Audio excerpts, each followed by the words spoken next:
Oh, il a dit que les stars. Versets 7 et 8. Les yeux de l'un et de l'autre s'ouvrirent, et ils connurent qu'ils étaient nus, et ayant conçu des feuilles de figuier, ils se firent des ceintures.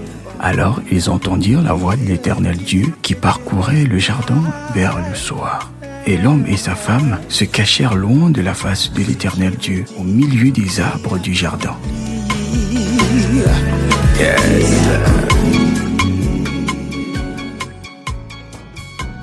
Bonjour, bonjour. Nouveau jour, nouvelle grâce, nouvelle opportunité d'écouter Tétélistai, notre méditation quotidienne avec le pasteur Paris Tala.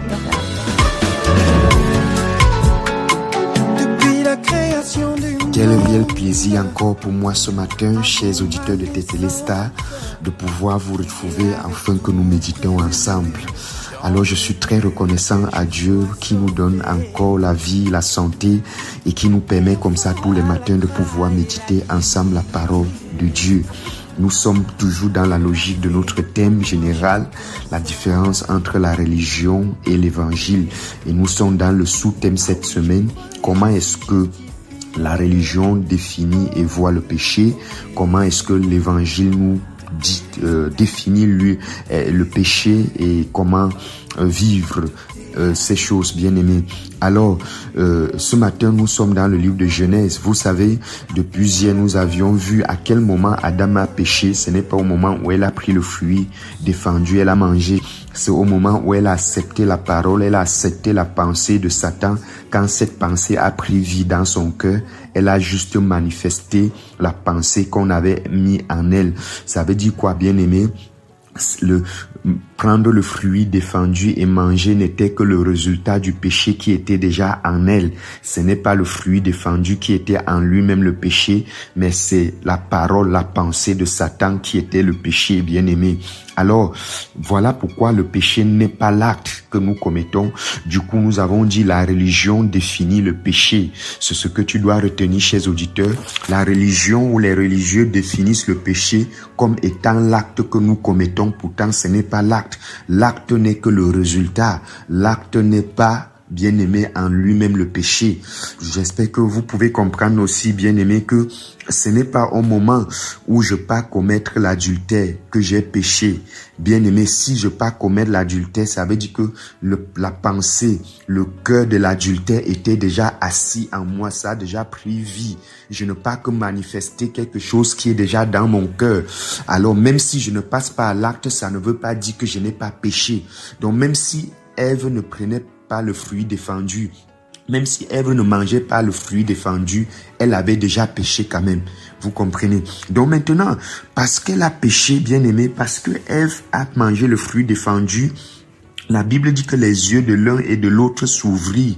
Parce que les yeux se sont ouverts, la nudité de Ève et d'Adam sont devenus un problème. Pourtant, ce n'était pas un problème pour Dieu, bien-aimé. Ce n'était pas un problème. Et parce que c'est devenu un problème pour eux, ils ont commencé à travailler. Donc la religion travaille.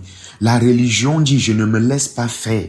Je vais moi-même créer mes méthodes pour résoudre le problème du péché.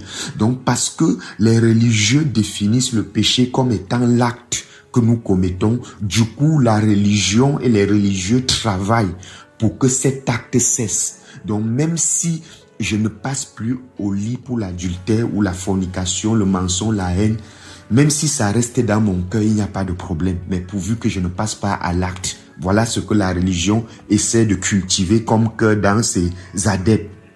La religion essaie de dire non, ta nudité est un problème. Tu dois travailler pour résoudre le problème de cette nudité. Oui, Dieu a mal fait de te créer nu. La religion enseigne aux gens que oui, Dieu a mal fait de vous créer nu. Dieu a mal fait de vous laisser dans cette affaire-là. Travaillez vous-même pour résoudre ce problème. Travaillez, jeûnez, priez. Brise tous les liens d'adultère, de fornication, de mensonge dans ta vie. Et plus parfois il brise, plus parfois il jeûne et prie, davantage il s'enfonce dans la haine. Parfois, bien aimé, tu vas voir un religieux qui a une bonne apparence. menant vraiment la vie de sanctification, mais la jalousie, la haine qu'il y a dans le cœur, ce qu'il travaille tous les jours pour cacher cette haine, cette jalousie. Pourquoi? La religion cultive l'hypocrisie. Le plus spirituel dans la religion est le plus hypocrite.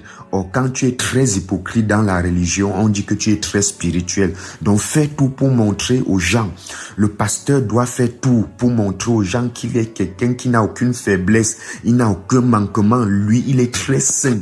Oui, le pasteur tous les jours sur la plateforme, au pupitre, fait comprendre à ses adeptes dans la religion qu'il est très spirituel. Il ne commet lui jamais de péché.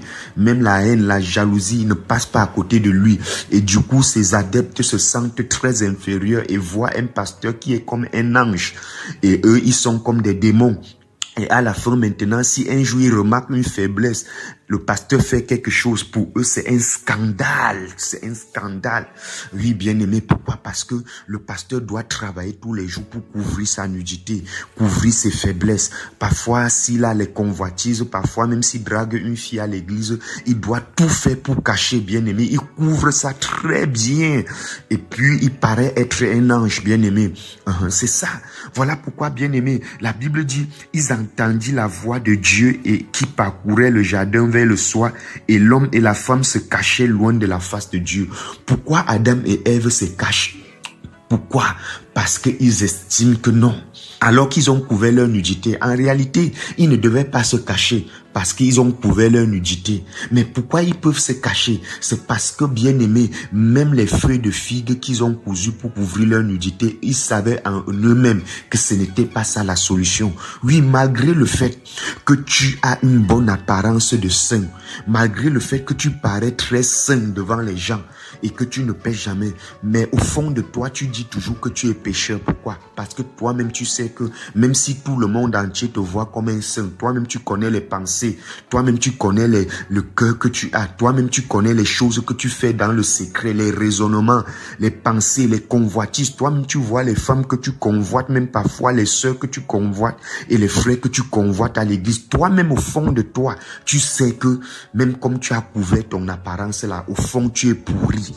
Bien aimé, c'est pour cela que quoi, tu peux entendre la voix de Dieu, tu fuis, malgré que tu as couvert ta nudité. Si tu avais bien résolu le problème, si Adam et Ève avaient alors vraiment résolu le problème en cousant les feuilles de figue, pourquoi ils devaient entendre la voix de Dieu et se cacher encore? Bien aimé, c'est parce que la solution de l'homme pour le péché ne peut jamais résoudre le problème du péché. Bien aimé, confesser les péchés, demander pardon à Dieu